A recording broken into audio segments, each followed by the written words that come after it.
queria dizer-vos a todos boa tarde. Queria agradecer à Cília e ao Maurício e ao Hélder, à Cília e ao Maurício, o convite para estar cá. É sempre uma enorme alegria vir aqui.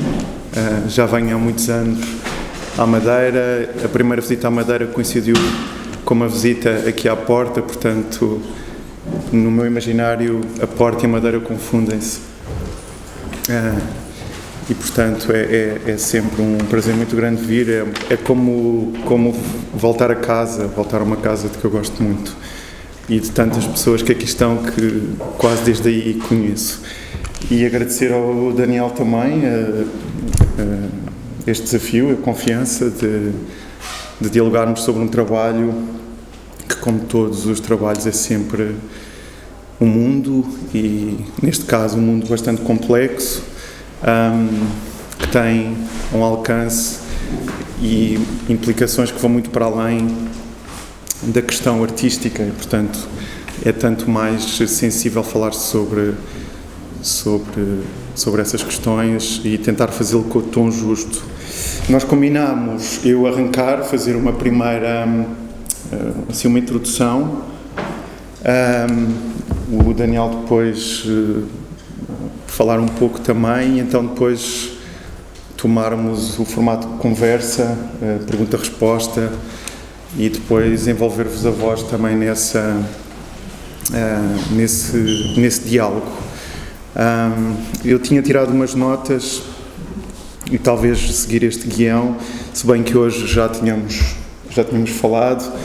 O Daniel, como sabem, ou como não sabem, chegou um pouco mais tarde do que era suposto chegar. Acabei por chegar eu antes, quando ele devia ter chegado muito mais cedo. Isto não é? Tem a ver com os ventos, não é? Com a atmosfera. E, portanto, nós só hoje é que falámos com algum vagar mais, com os desenhos já na parede e tudo, e eu pude ter a experiência deste encontro, desta sessão de desenho que o Daniel vai fazer nos dias que seguem, e, portanto, ainda estou um bocadinho, como se diz, azabumbado, e, portanto, vamos ver como é que isto corre.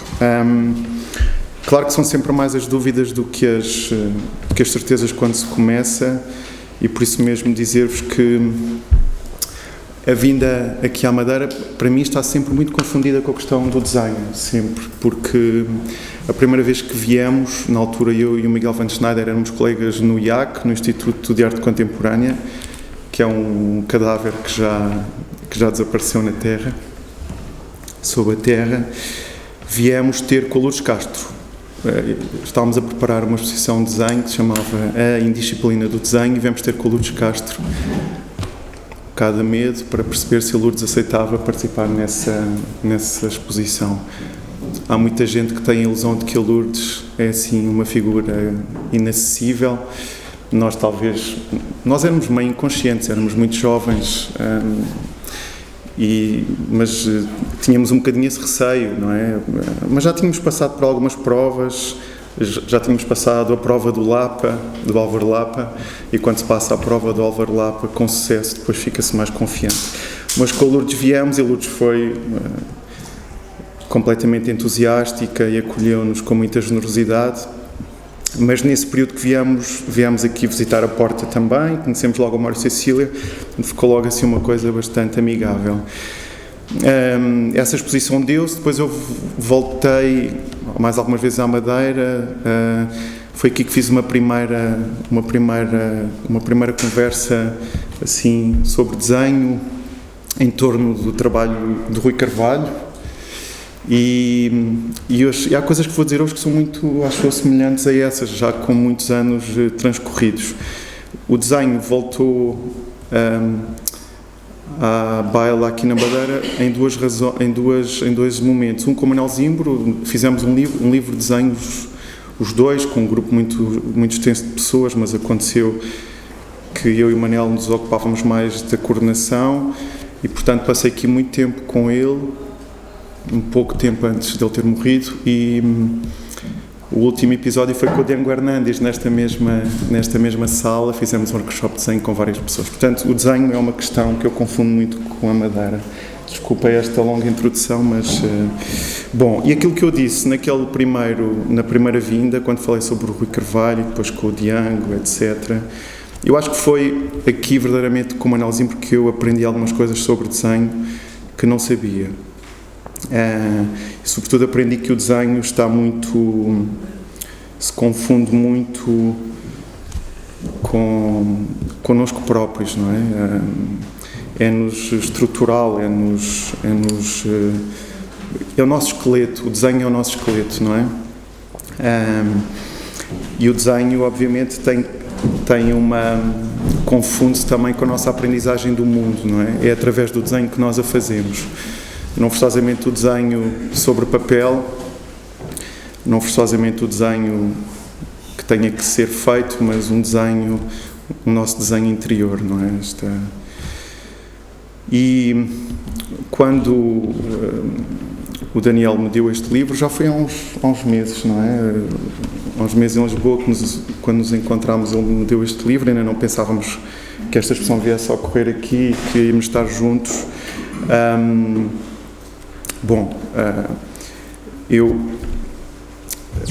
Há uma questão que eu acho muito interessante no desenho, que é, eu acho que podemos dizer que o desenho é uma espécie de oração.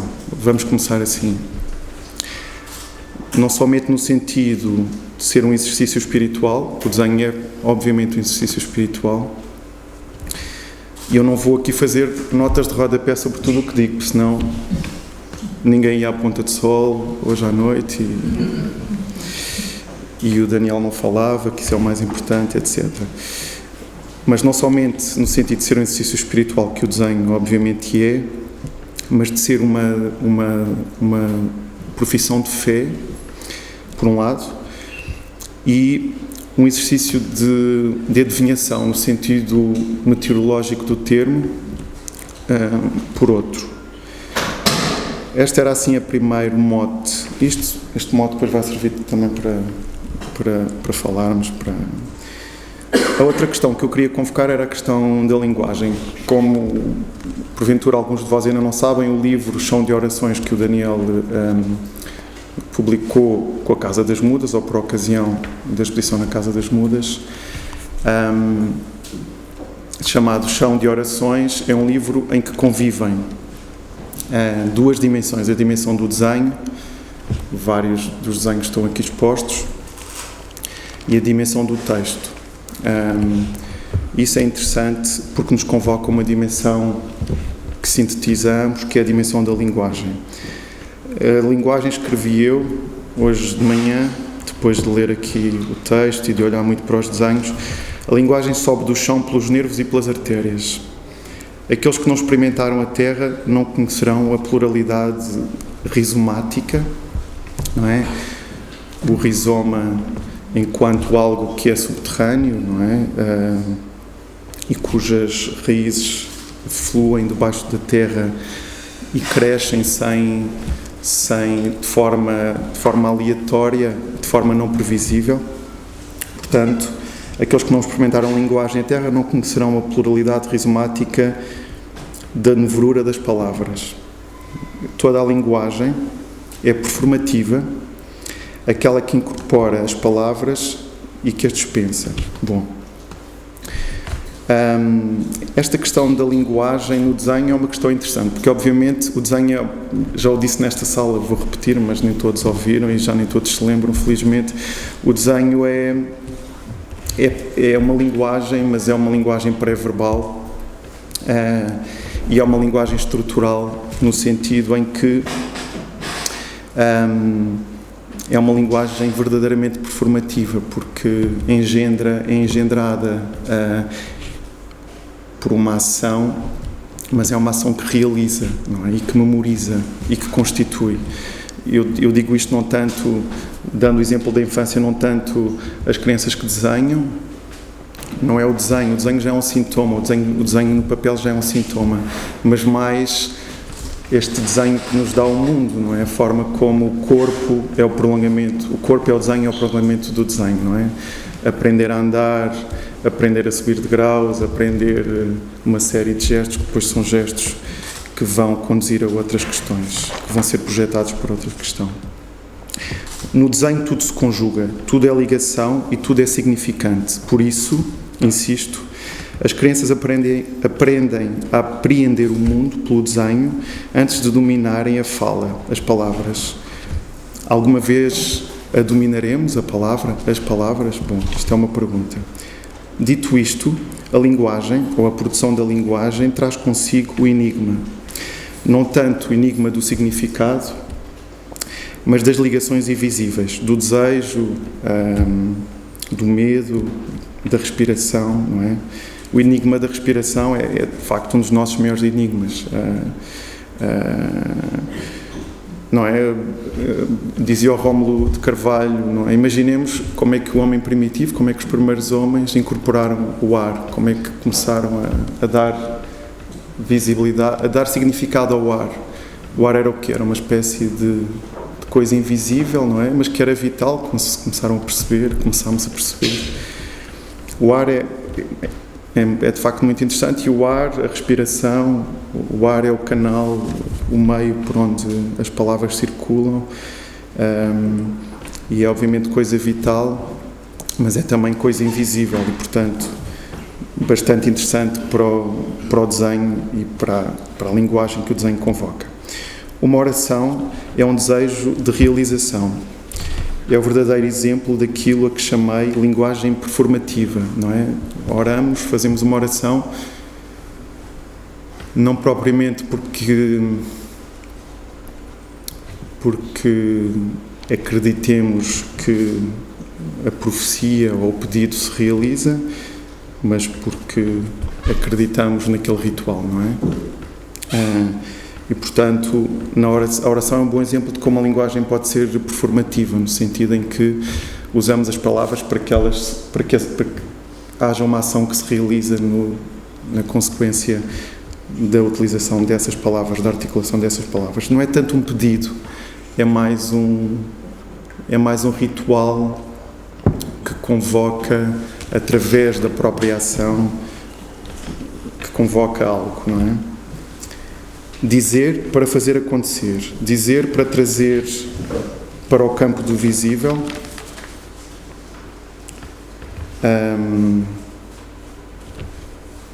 alguma coisa, para trazer alguma coisa para o campo do visível. O visível, conforme sabemos, não coincide com a realidade. E isto tudo pode parecer longínquo do trabalho do Daniel, sobre o qual eu ainda nem estou a falar, ainda nem nomeei, só depois do Daniel falar sobre ele me aventurarei a isso, mas acho que tem uma relação muito forte com as coisas do Daniel. Eu insisto, o visível, conforme sabemos, não coincide com a realidade, não é? Nem sempre, ou quase nunca. Em torno deste corpo aberto, o universo mostra o caminho por dentro.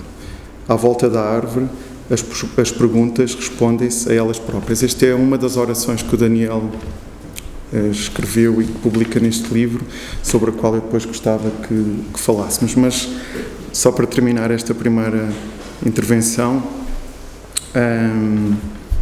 dizer que o Daniel é um artista cujo trabalho, e o trabalho em desenho, no sentido mais holístico do termo, mais alargado, como tentei aqui dizer, está muito mais no campo interior do que no campo exterior, ou seja, muito mais no campo performativo do que no campo da representação.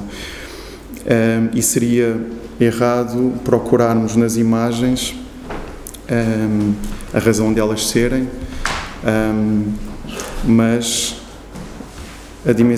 há uma dimensão no desenho do Daniel, ou no fazer do desenho, no apresentar do desenho, que eu acho bem importante, que é uma dimensão curativa, não é? O desenho feito como forma de articulação, forma de relação, como coisa relacional e, em última instância, como coisa que cura, não é? Bom, esta era a minha primeira intervenção, passava-te a palavra. Bem, boa tarde a todos. Algumas pessoas eu conheço, outras não, mas boa tarde. Obrigado por terem vindo, num dia muito quente, podiam estar todos na praia ainda. Obrigado por terem vindo. Eu tento falar destas coisas que faço de uma maneira que que seja compreensível para alguém que esteja neste meio da arte. Portanto, eu tento evitar um bocado do jargão. Portanto, vou tentar falar com vocês como se vocês não soubessem nada do meu trabalho, nem soubessem quem é que eu sou. Só para tentar comunicar um bocadinho estas coisas que eu tenho estado a fazer e que já temos estado a abordar aqui na conversa com o que o Nuno disse. Isto chama-se Chão de Orações. Eu não vou explicar porque é que se chama Chão de Orações. O Chão de Orações é o título do livro. O livro tem orações, ou seja, tem textos que para mim são orações, tem a ver com uma intenção qualquer de me ligar à vida, ou que para mim é um núcleo de preocupações que eu tenho na vida. Para mim uma oração é isso, uma tentativa de me ligar ao resto da vida e a mim próprio. E os desenhos, de algum modo, mostram imagens, algumas delas eu fui passando enquanto o Nuno falava. Estes desenhos que vocês veem aqui e outros que mostrei no Mudas em novembro, com a mesma exposição mas um bocadinho mais alargada, mostram mais ou menos o mesmo universo de preocupações. O que é que eu mostro aqui nos desenhos? Tem umas pessoas a se fazer não se percebe muito bem o quê, e tem uns que parece que estão a rezar, a olhar para as mãos, assim umas figuras meias antigas que de algum modo evocam presenças que têm a ver com determinadas tradições um bocado velhas, das quais eu gosto muito, mas depois aparecem-lhes umas coisas na cabeça, parece que estão a pensar em voz alta. Aquilo não é bem, isto é tirado de um careto do norte de Portugal, mas os caretos não têm aquelas coisas nas cabeças. Portanto, está assim sempre visitar coisas velhas, mas aparecem coisas novas nas coisas velhas. Não é propriamente um trabalho folclórico de maneira nenhuma. Eu penso que a ligação com as coisas mais antigas tem que ser sempre ativada por cada um de nós agora, conforme o que lhe interessa hoje, e então há muitas coisas assim de sabor um bocado mais antigo que aparecem aqui, mas ou vão caindo aos bocados. Estas paredes, estas igrejas faltam-lhes bocados de tinta, umas estátuas quebradas aos bocados. E estavas a falar destas coisas assim, em termos mais semiológicas, não é? De análise de onde é que vem o desenho, ou o desenho ancorado no corpo, a partir de onde é que ele pode nascer, em termos das crianças, e ligação com esta ideia de oração. Eu tento, assim, olhar para as coisas que faço, tanto em termos de imagens como em termos de palavras, ou seja, textos, do ponto de vista de responder à pergunta um bocado disto tudo, de onde é que vem, ou o que é que eu ando a querer com isto que ando a fazer há tantos anos. E uma pergunta que me ocorre ligada a essa coisa que estavas a falar do enigma, é assim a pergunta que eu acho que, não sei se a minha mãe está ali pode dizer, eu desde criança sempre fui muito curioso, não é? Então tenho a pergunta que é como é que isto funciona. Só que como é que isto funciona, no início é carrinhos, é coisas, e depois começa a ser a vida toda, como é que isto funciona, a vida, não é? Isto serve para quê, vai para onde, mais ou menos. E para mim uma oração é tentar responder, sem nunca conseguir, essa história de como é que isto funciona, não é? Como é que esta coisa da vida funciona, sendo que cada um tem as suas perspectivas, né? Cada tribo, os científicos, os esotéricos, os matemáticos, cada um tem um bocado as suas explicações que vão mudando ao longo da vida, não é querer meter as pessoas em caixinhas, e eu tenho um bocado a minha maneira de fazer esta pergunta, como é que isto funciona com estes desenhos, com estas imagens, que sempre têm um lado um bocadinho meio rebentado, mas também tem um lado meio festivo, tem um lado de coisas reconhecíveis, mas às vezes um bocado enigmáticas, que é no fundo a maneira como eu tento me relacionar com a vida em geral. Eu acho que de algum tempo esta parte deixei de lado essa ideia de que sou artista, eu sou só uma pessoa que faz isto, também sou professor, também faço esses mamos mais difíceis de explicar, que é estar a desenhar para pessoas, como este chamado workshop, em que eu desenho para um problema que as pessoas tenham. Quer dizer, o que é que eu faço? Faço coisas em que acredito, algumas que me permitem ganhar a vida, outras simplesmente porque gosto, não ganho dinheiro nenhum com elas, mas gosto, acredito nelas, faço. Então, não sou um artista, claro que sou artista, mas não me defino dessa maneira. Esta é a minha tentativa de responder à pergunta, que é uma espécie de oração, como é que isto funciona, esta coisa da vida. Mas eu penso que mais importante do que estar a tentar responder a como é que isto funciona, que no fundo nunca ninguém tem resposta nenhuma, quem é que sabe como é que isto funciona? Temos umas ideias e ainda por cima estão sempre a mudar. É a pergunta mais hoje, que a minha vida como ela está agora, o que é que eu quero trazer para aqui? Onde eu estou, não é? E então eu comecei a perceber de algum tempo esta parte, que aquilo que eu queria trazer para aqui, para esta vida que tenho, com os recursos que tenho, uma vida limitada de algumas décadas como toda a gente, era um mundo em que estas coisas da terra, da ligação mais a coisas mais coletivas, mais ligadas a uma dimensão de afeto, estivesse presente. E então, para mim, escrever e fazer imagens e esses processos mais de desenhar para pessoas, não é? Como essas sessões, estou a fazer umas sessões de desenho aqui de segunda, terceira e quarta, em que desenho para um desafio que a pessoa tenha. Eu faço um desenho que simboliza esse desafio que a pessoa tem neste momento, um desafio de qualquer ordem, de saúde, seja lá o que for, e depois nós tentamos, com esse desenho, de algum modo, começar a acionar uma solução que a pessoa tenha para esse desafio. E então, esse tipo de sessões que eu já tenho feito com outros temas, noutros contextos, também fazem parte da maneira como eu tento acionar um tipo de vida em que eu acredito. Neste caso, em um tipo de vida em que a arte, esta coisa de fazer imagens, que supostamente não servem para nada, sirva para alguma coisa. Não que o servir tenha que ser uma coisa importante, não tem que ter uma função utilitária, mas que esteja ligada à vida, que não seja um produto de consumo de elites, que é o que normalmente a arte é. Eu não tenho a mínima ilusão, apesar de trabalhar e com gosto dentro do circuito de arte contemporâneo, porque preciso financeiramente e porque gosto muito de muitas pessoas e criadores que lá estão, que é um produto de elites, ou seja, é uma coisa que nesse sentido estritamente económico eu não me identifico nada com ele. Ou seja, eu tenho muita necessidade, como nestes workshops, de fazer momentos de circulação deste trabalho que estejam tanto próximo para pessoas que não façam parte necessariamente dessa elite económica, como sejam mais acessíveis financeiramente, porque acho importante, não é? Sair fora desse circuito do luxo, embora também esteja nele e também muitas vezes com gosto, porque tem que ser. E então, estas coisas todas, que agora se vê nesta exposição, quer a sessão de os chamados workshops, quer os desenhos, quer as palavras que estão no livro, fazem parte dessa tentativa de aos poucos convocar esse mundo que eu quero trazer para aqui. Não é? Responder essa pergunta, o que é que eu quero trazer para aqui? Sim. Eu acho importante aquelas, quase em forma de índice, as coisas que disse, são coisas não tanto em forma de respostas, mas mais em forma de pergunta, digamos, porque uma das coisas que eu fiz foi o facto de ter estado aqui antes do Daniel chegar, de termos estado aqui a conviver com as imagens, com os desenhos e com o texto, convocou essa questão, a questão do que é que são estas imagens, do que é que são estes textos e de que forma é que se relacionam. É sempre aborrecido falar sobre um livro quando a maior parte das pessoas da plateia não o leram, portanto parece que é uma conversa que estamos a ter os dois, mas neste caso não é muito, isso não é um problema, porque este não é um livro, não é um romance, não é um livro de poesia, não é um livro de contos, é um livro com orações, que é uma tipologia literária que está ligada à tradição oral e que por isso mesmo está menos na ordem do ler e mais na ordem do dizer, não é? E portanto que pode servir para sempre, não é? Uma oração pode ser repetida ad eternum e ser sempre diferente. E eu acho, por isso mesmo eu propunha e perguntava-te se propunha esta definição e perguntava-te se achas significativa para o trabalho, se achas pertinente para o trabalho, que é este conjunto de desenhos acompanhados deste conjunto de textos estão muito ligados a uma dimensão meditativa do fazer, não é?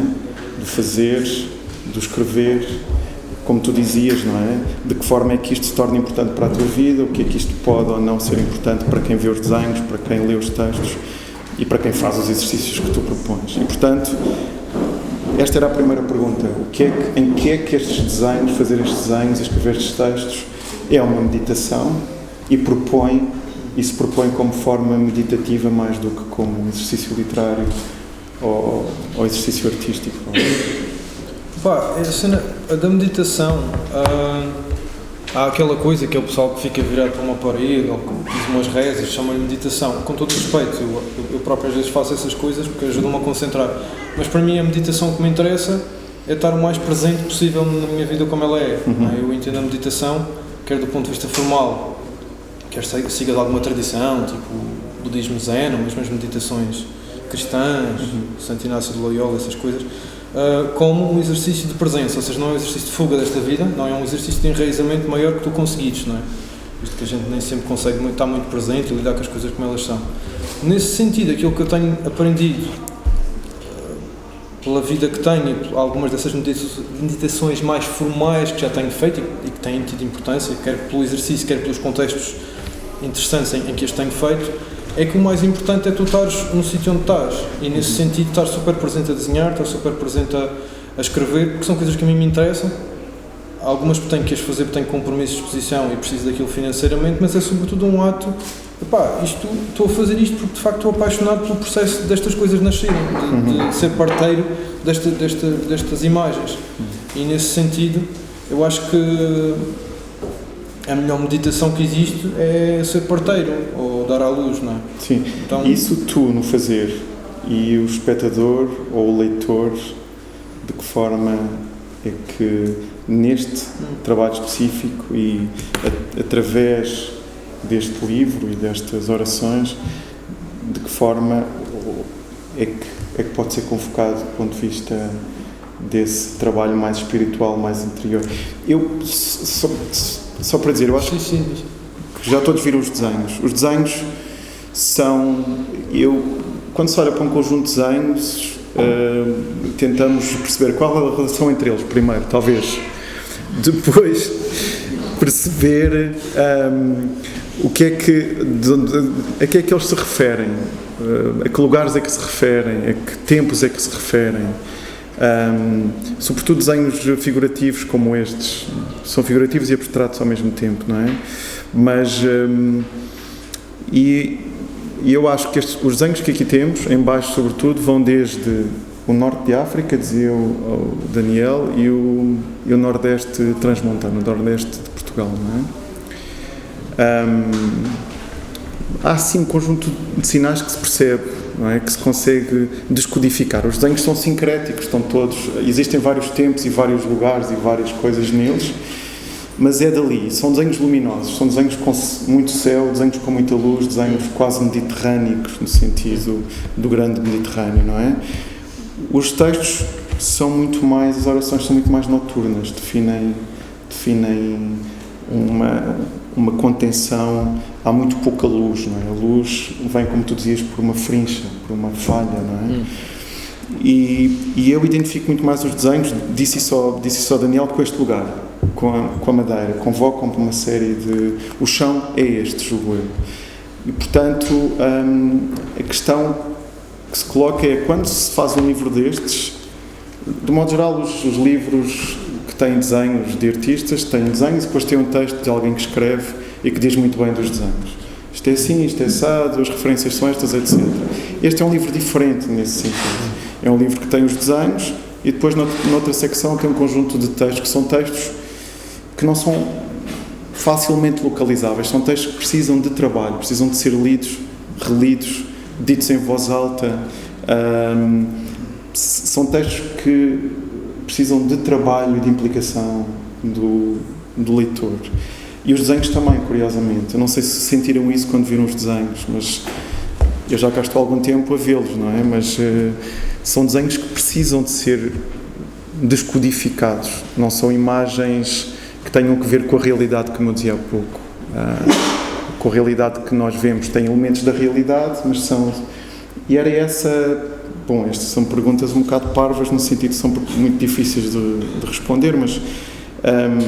porque se calhar são óbvias demais, mas como é que tu constróis estes desenhos antes de mais? Não tanto do ponto de vista técnico, mas mais do ponto de vista como é que estas imagens aqui surgem, não é? Pelo que eu percebi, elas vêm da imaginação, elas vêm às vezes vêm de modelos de coisas mesmo que eu tenho à frente. Às vezes vêm de fotografias que eu vejo, às vezes é de imaginação, a maior parte das vezes é uma mistura destas coisas todas. Ultimamente tem sido, porque antes desenhava mais a partir só de modelos, ou seja, de coisas que eu estou a ver à minha frente enquanto desenho. Isto é assim mais materialmente, vem de fotografias, vem do modelo, vem da imaginação. Para mim a questão é mais porque é que eu me interesso por estas coisas e não outras, não é? Eu podia estar a desenhar, sei lá, rosinhas e gatinhos, com todo o respeito para quem pinta rosinhas e gatinhos, mas pá, interessam-me coisas que às vezes tenham um fascínio qualquer de beleza, pelo menos para mim é interessante, é bonito, mas que seja um bocado, o que é isto? Isto serve para quê? Vai para onde? Tem um buraco, falta-lhe um bocado, assim, por exemplo, esta falta-lhe uns bocados, já caí uns bocados, este o que é que lhe está a nascer na cabeça, este nem sequer sabe bem o que é, ou quem é, ou está torcido porquê, ou o que é que lhe aconteceu, ou enfim. E eu gosto dessas coisas assim, que estejam numa espécie de, que para mim é ponto rebuçado, entre teres uma proximidade que pode ser pela luz, pode ser por alguma razão, conheceres aqueles objetos ou aquilo lembrar-te alguma coisa, mas tens assim uma proximidade, ou seja, uma adesão um bocado afetiva, mas que ao mesmo tempo te causa um certo tal, o que é isto? Isto é para quê? Isto seja um bocadinho perturbante. Não sei porquê, não vou inventar que sei porquê, mas por isso para mim é um bocado o ponto de rebuçado, que seja ao mesmo tempo algo próximo, daí também me referir a tradições que são um bocado deste local geográfico onde eu circulo, o tal Portugal, o tal grande Mediterrâneo, mesmo o Nordeste brasileiro, Norte da África não, nunca fui, mas de alguma há coisas de lá que me tocam. Mas que sejam próximas, mas ao mesmo tempo um bocado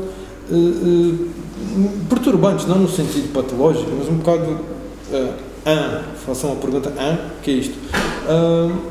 E isto também, tudo isto em direção a um universo que muitas vezes tem a ver também com uma dimensão qualquer mais interior, ou seja, que não seja só uma estranheza gratuita, mas qualquer coisa que de algum modo, para mim, evoca um ancoramento na vida. Às vezes por ruptura, não é? Porque certas coisas um bocadinho mais...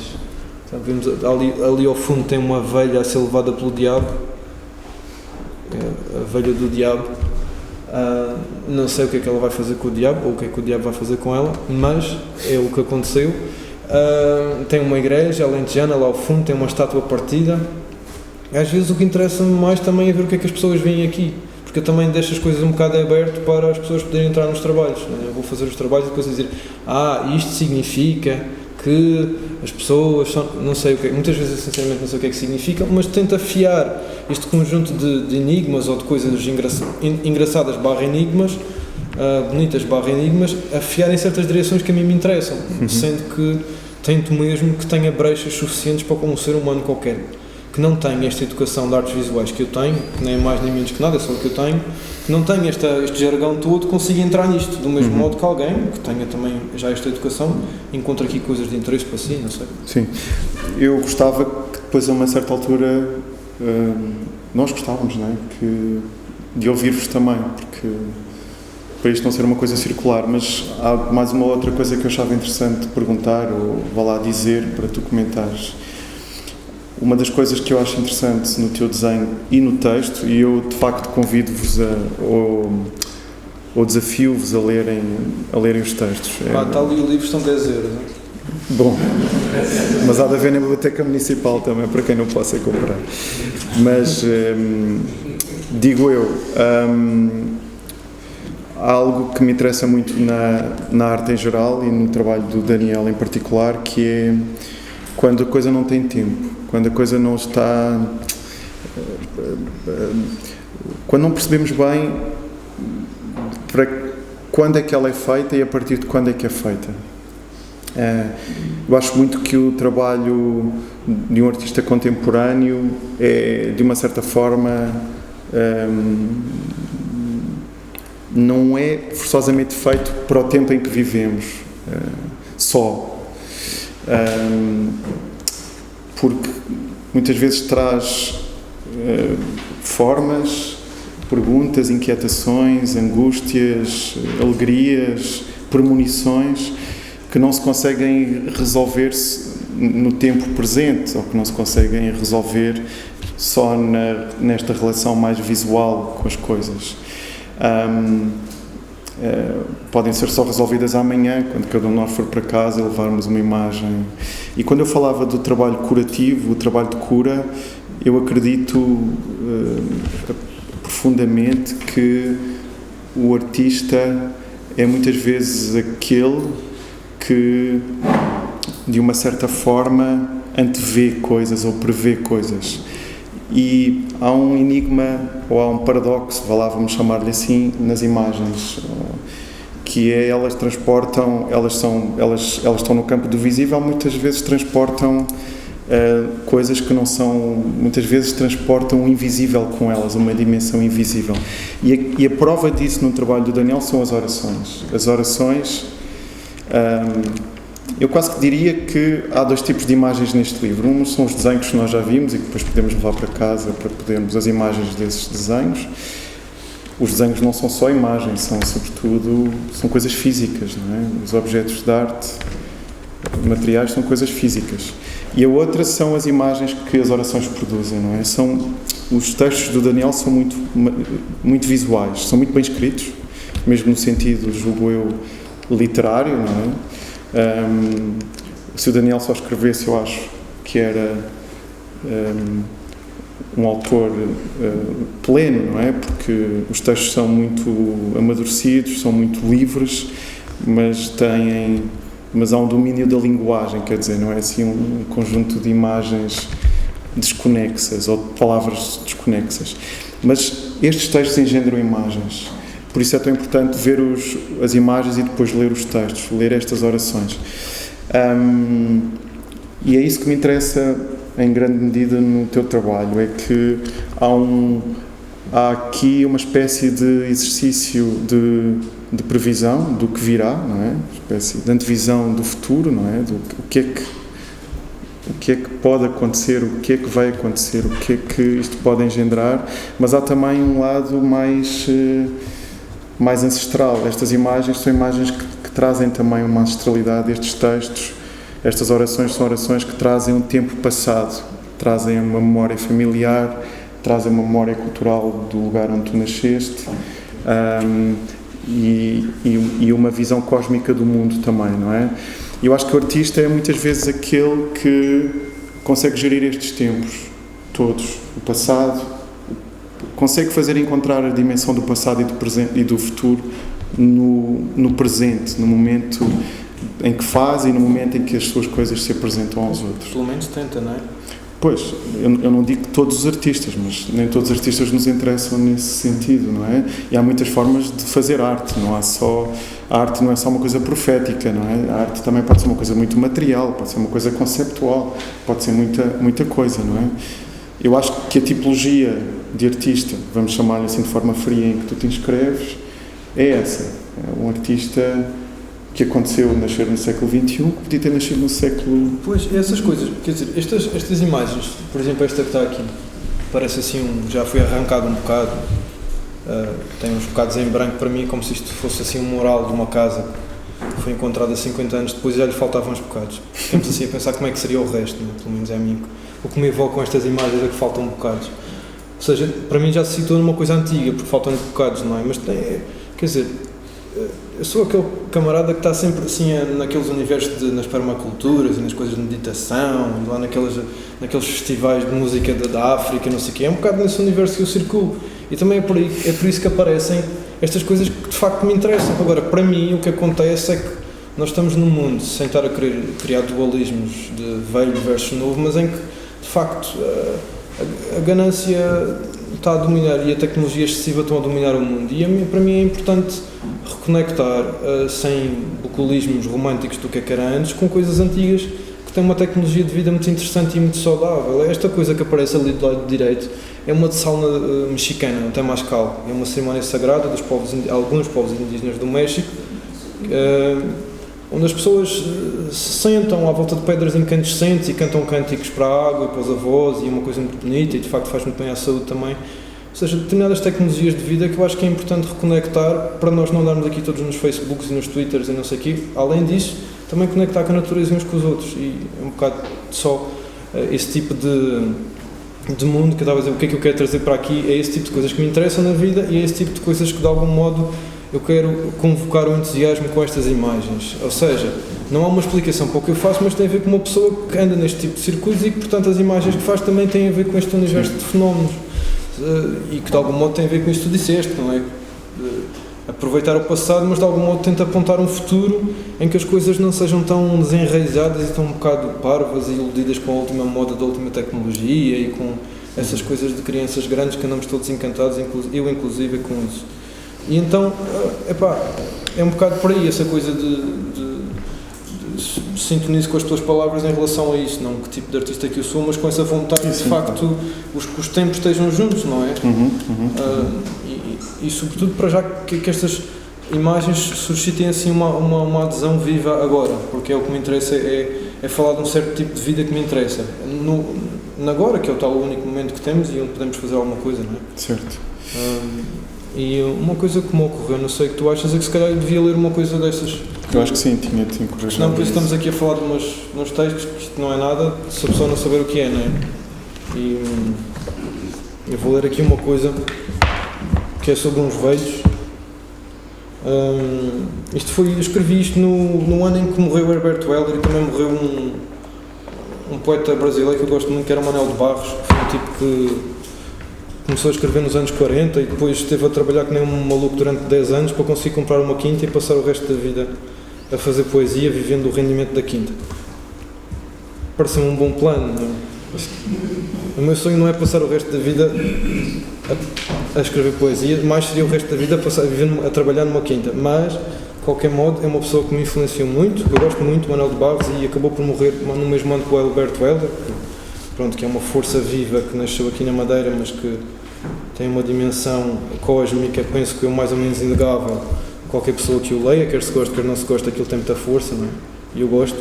Então eu escrevi isto que se chama Mestre em Sementes. Vou tentar ler de uma maneira que as pessoas entendam. Demora um bocadinho, mas talvez tenha algum interesse. Portanto, é assim. Estrelas com poder na terra, no chão, junto às lagartas.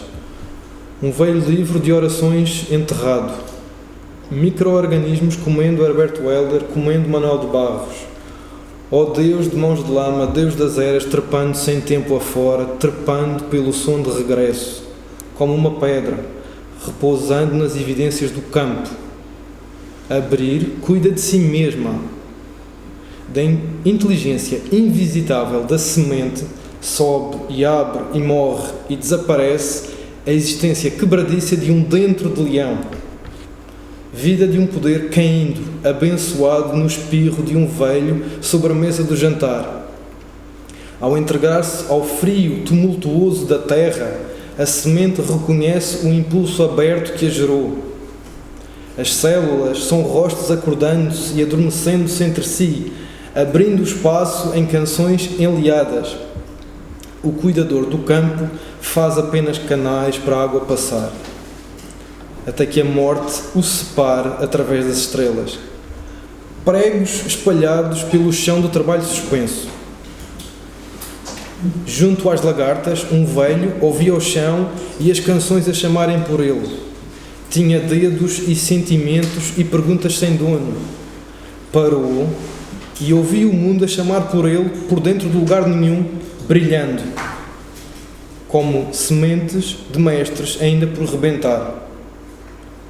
O rosto acabou deitado junto ao precipício do tempo, onde as palavras corriam a deitar-se uma a uma pela boca fora, até que alguém o chamou para a cozinha, era hora de jantar. Com as sementes a subirem para a cabeça e a deitarem tudo a perder. Era uma visão de lugares subterrâneos. Tinha toda uma história para contar e nenhuma voz que o dissesse. Era o princípio do tempo de subir às estrelas através de estar parado. Era uma boa memória de coisas que aceleravam dentro dele, eram os bancos da escola inventando a solidão e voz soletrada para dentro dos animais. Era uma escola de escuridão e hastes de plantas esticando-se. Tinha uma pergunta com água e alguém à espera do outro lado. Tinha uma espera de cintilações. Era uma canção, era uma criança. Era a voz que renascia e tocava instrumentos em todos os quartos do corpo. Era a força que voltava quando tudo parecia fechado. Era uma história contada ao contrário, começando na boca e acabando nos joelhos. Era a história a voltar-se para dentro, a enrolar-se como um animal na casca.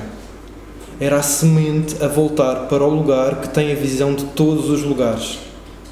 Era a água conhecendo o seu corpo, num velho sem remédio, engolindo com dificuldade estrelas uma a uma com a ajuda de um copo d'água.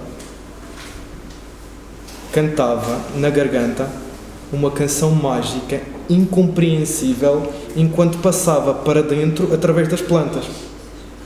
Elas chegavam a casa através do som da vida a expandir-se. Canções estelares, segurando a intimidade num mundo sempre a morrer. Sementes incompreensíveis, rebentando alojadas nas frestas da madeira da cadeira agora vazia. As estrelas fabricam os materiais, os microfones. Junto a cada estrela, escutam o amor a chegar. Uma canção dá origem à boca. É isto.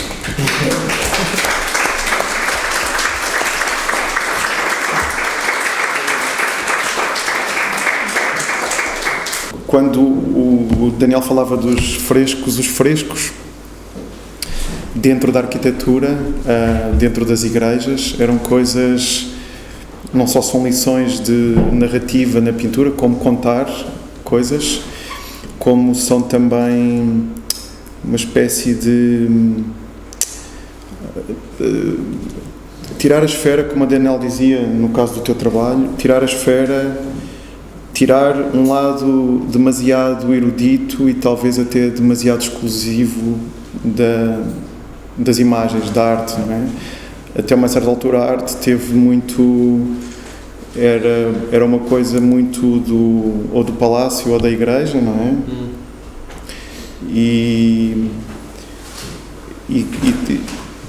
Mas era uma coisa comunitária também, era uma coisa para as pessoas, para todos, não é? E os frescos têm essa lição de uma arte que parece que não é um objeto que se troque ou que tenha um valor acrescentado, é uma coisa que, não é, que existe como uma pele, uma coisa que está dentro de casa, que está dentro da casa, que é de todos. Eu acho que o trabalho do Daniel convoca essa dimensão da comunidade, da arte ser uma coisa que tem mais um valor de troca do que um valor acrescentado. A mim isso interessa muito. Eu acho que, de facto, se puderem fazer a experiência da sessão de desenho com o Daniel, façam-na, porque acho que é muito forte. Eu filo hoje e acho que é muito forte. Esta história do desenho ser algo que é um campo de troca e que é feito a dois, mais do que feito a um, não é?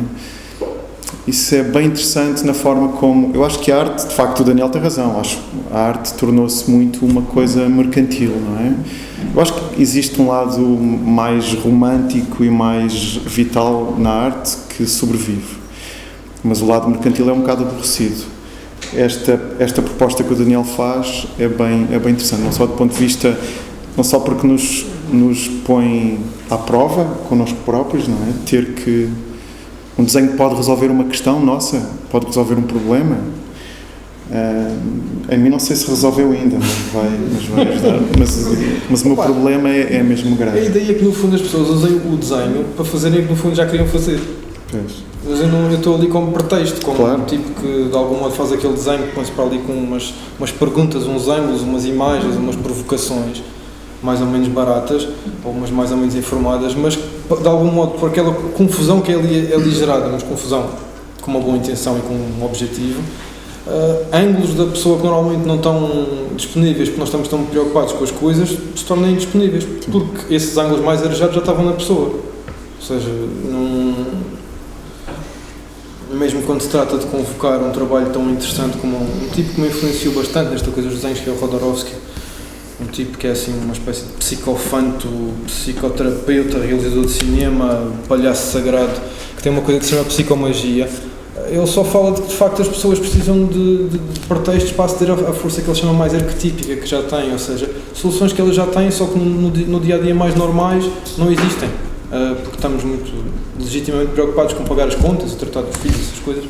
Em situações mais criativas, até mais do que terapêuticas, aparecem soluções para problemas até muito reais e há determinados ângulos mais lúdicos, vamos dizer assim, como este que eu tento criar desenhar para um problema que a pessoa tenha, onde há certos ângulos, além da experiência ser interessante, certos ângulos que podem trazer um ar relevante a um problema em relação ao qual nós costumamos estar colados. É só isso. Qualquer magia que aconteça é da responsabilidade quer do universo, quer da pessoa. Eu estou só ali como uma espécie de charlatão bem intencionado, mais ou menos. Bom.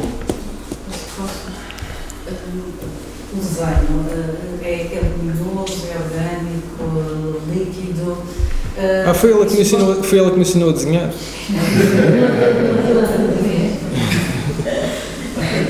Pronto, isto não era para interromper, era só para dar os créditos.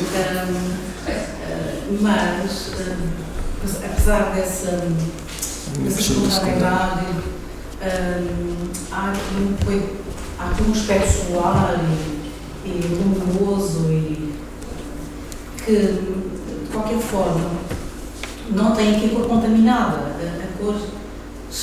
As cores estão limpas, portanto, digamos, a nível da tal meditação, do tal cuidado, da tal tensão, na rapidez e numa certa contenção, há aqui também cuidado com as cores. Isto não é feito assim, não é pegar na cor e pintar. Há aqui também uma espécie de meditação, de tensão, para que as coisas resultem, que todas elas fluam espontaneamente, mas a partir de... mas que não resultem num caos. Sim, não há aqui caos. Sim. Se há caos é aparente. Sim. Sim. Há aqui um cuidado com o lado matérico, com as matérias, com trabalhos. Depois tenho uma solução simples para isso, que é misturar as cores todas antes de começar a trabalhar. Que é para não ter que estar a tratar, para não surgirem aquelas borradas todas. Então tenho tipo 20 ou 30 caixas com cores todas prontas, tenho um pincel para cada caixa, as pessoas saem dali para a tela, portanto não há cá confusões, de maneira que não há essa coisa, essa entropia que costuma acontecer de tintas, umas começarem a nadar dentro das outras, depois dá aquele verde burro, castanho, que ninguém sabe o que é. Como eu gosto de cores mais limpas, no sentido mais luminosas, com menos mistura de várias cores, é assim que eu resolvo, não é? Mas para evitar o meu próprio caos que acontece, porque também aborrece-me estar a parar sempre para misturar cores, portanto, às vezes a técnica aparece por causa das nossas limitações pessoais. Uma coisa que me irrita é parar para misturar cores, portanto tenho que fazer tudo antes, é uma coisa muito prática de não me irritar, portanto também é isso. Sim, há um cuidado, sim, essa coisa de poder ter cores limpas dá um certo trabalho, não é? Isto não é só chegar ali e eu vou fazer o que me apetece, isto dá trabalho, mas é um trabalho que sobretudo vem de uma vontade, não sei de onde é que veio, de fazer desenhos desde que era criança e apaixonei-me por aquilo, não é? Entretanto já estou um bocado farto, não é? Ao ponto de agora estar a dizer que já nem sequer sou artista e tal, mas estar farto da minha vida está centrada nisso, não é deixar isto, é encontrar também para isto uma maneira mais holística, como se diz agora, integrada de fazer, no ponto de vista também de começar a fazer trabalhos com as pessoas, não ficar só ali no ateliê, que eu acho uma seca ficar o dia todo lá no ateliê, mas pronto, dá trabalho, sim, dá trabalho, e essa coisa depois das coisas parecerem meias caóticas tem a ver com algo, pode ter alguma coisa a ver com aquelas coisas que esse grande mestre espiritual que era o Leonard Cohen dizia numa música: "There's a crack in everything, that's how the light gets in." Há uma racha em tudo, é por aí que a luz entra. Ou seja, o tipo está ali a cantar aquilo já com 70 anos, ou que era já sem voz, mas maravilhoso, não é? Que é preciso cantar bem, é preciso cantar bem, é preciso cantar assim, não é? Com a presença toda, que é o que interessa. E então, por essa racha, ou seja, há buracos, há inexplicações nas coisas, nas imagens, é por aí que entra a luz. Ou seja, se estiver tudo muito perfeitinho, bonitinho, acabado, apesar do acabado, não é? Quiser vender a ilusão de que está tudo acabado e acertado, eu acho que cheira um bocado a banha da cobra. Também por isso é que tento que embora com esse tal trabalho, esse rigor, não sei o quê, com uma certa disciplina técnica, as coisas depois, um dos truques também é trabalhar rápido. Eu trabalho muito rápido, de maneira que as coisas respingam, saltam, então eu tento que essa frescura esteja no próprio processo de trabalho, para que os tais acidentes que não são provocados aconteçam, porque se eu provocar acidentes depois vê-se, só há first release. Vou respingar aqui que é para parecer que foi espontâneo, isso depois não vai correr bem. Respondi mais ou menos à pergunta. Mas também, se bem entendi o seu comentário mais do que pergunta, a sua análise, ela traz uma coisa bem importante, que é, há um saber fazer, não é? Quer dizer, há uma sabedoria do desenho que não é só ilustrativo ou não remete para outras coisas. O desenho existe e ele Aqui nestes desenhos, o trabalho, por exemplo, com a tinta da China, o trabalho de pincel, a mim eu acho muito interessante. E, portanto, há também isso, não é? O desenho também tem uma vida própria que é dominada, não é? E nesse sentido há aqui algo também de oriental, não é? Há uma certa pincelada, há uma certo arejamento, uma corrente de ar nos desenhos que tem que ver com uma fluidez que é bem interessante. Isso é muito interessante dizer, importante. Bom, nós já falámos já chega. Bastante agora. Sério, já estou farto de falar de mim, já chega. Mas obrigado por terem vindo. Não sei se alguém tem mais alguma coisa para dizer. Pois, se tiverem... digam, nós à vontade. Diz. Uma coisa, desculpa, não, tu tiveste... Certa fluidez tem alguma relação, não só com o desenho, mas também com a pintura. Eu acho que a parte do Daniel relaciona-se muito com a pintura e com esta coisa da composição. Olha, eu vou dizer uma coisa sobre isso, que é, eu já deixei de funcionar com essa distinção entre pintura e desenho. Ou seja, apanho os tipos, se for sobre tela é pintura, se for sobre desenho, se for sobre papel é desenho, mas se for acrílico sobre papel já é pintura. Olha, não sei. Eu sei que há tradições históricas que é, se a pessoa falar dentro do jargão da arte contemporânea, de facto, desenho quer dizer uma coisa, ou tem determinadas convocações, pintura quer dizer outra. Respeito essas coisas todas, até por uma questão de conveniência de linguagem, chamei isto de desenhos, ou os daqui da exposição de desenhos, para ser mais fácil. Agora, de facto não sei, há tradições históricas da questão da composição, em pintura, que de facto influenciam, sim, mas há uma circulação entre os trabalhos chamados de desenho e pintura, porque de facto deixei de perceber a fronteira, portanto desliguei-me disso, agora chamo-lhe imagens feitas à mão, que é o que acho que isto é. Sim, mas eu vejo o desenho mais ligado com a pintura, em vez, por exemplo, do que a escultura, ou do que o som. Sim, pois podia ser outra coisa, não é? Aquelas telas mais antigas estavam mais preenchidas completamente, agora estão mais arejadas em termos gerais, o trabalho ficou com mais entradas, foi um processo de... Com mais buracos, não é? Com mais buracos, faltam-lhe coisas. Depois não sei, também ultimamente não tenho tido ateliê, faço as coisas ainda mais à pressa, parecem uns buracos. Mas sentiste essa necessidade de abrir? Sim, de não levar as imagens tão a sério, deixar... Tem a ver com essa coisa, por exemplo, da tal meditação mais formal. Quando tu estás em meditação formal, essa coisa, se for segundo a tradição, um tipo de tradição budista, uma coisa que tens que fazer é estás num sítio qualquer e tens que deixar qualquer imagem, qualquer ideia que tenha espaço. Ou seja, para mim, há muito tempo que as imagens são uma coisa que chega, pode sempre dizer, pode dizer, não sei o que, isto é a mulher da tua vida, o almoço da manhã, mas isso passa tudo, então as cenas caem e as imagens também têm que falar disso, não é? De que vão cair, que ninguém se ilude, isto está aqui, não dura mais de 400 anos. Mas vem para aí um ditador qualquer, um tufão, isto vai tudo ao ar, porque se não é eterno, é melhor que comece a cair já. E tento que nessa falar já da queda aproxima um bocadinho à vida, não é? 400 anos tiver muita sorte. Melhor seria azulejo dura mais. Mas pronto, só para tentar responder, tem a ver com a maneira como eu ando a ver as coisas e é voluntário, sim, não é acontecer, não é voluntário. Tem a ver com uma certa precariedade também material, que agora não é fazer umas pinturas muito grandes e como não tenho ateliê, transporta aquilo de um lado para o outro, aquilo racha. Às vezes as circunstâncias materiais, ou mesmo não ter espaço, não ter tempo, informam um bocado o trabalho, mas isso não é necessariamente mau. Mas tem a ver com essa coisa de deixar as brechas entrarem mesmo mais assumidamente, até o ponto que agora já estão um bocado de escultura. Eu não tenho aqui nenhuma imagem, já tenho umas peças que ocupam espaço, não é? Mas há muita coisa agora a mudar em relação a esta minha coisa da criatividade. Eu, como te disse, deixei de me ver como pintor, sou uma pessoa que tenta fazer coisas em que acredito, e agora já há umas coisas que eu misturo música com desenhos, o que interessa-me é criar momentos e experiências em que eu acredito e algumas que me permitam ganhar a vida, que é preciso. Portanto, algumas têm que se vender, as outras é só para serem o que são. Portanto, uma das coisas que está a entrar é de facto essa abertura a espaços vazios, buracos, até o ponto de serem inteiramente tridimensionais às vezes. Bem, então estamos de acordo, não é? Obrigado. Muito obrigado, boa tarde. Obrigado.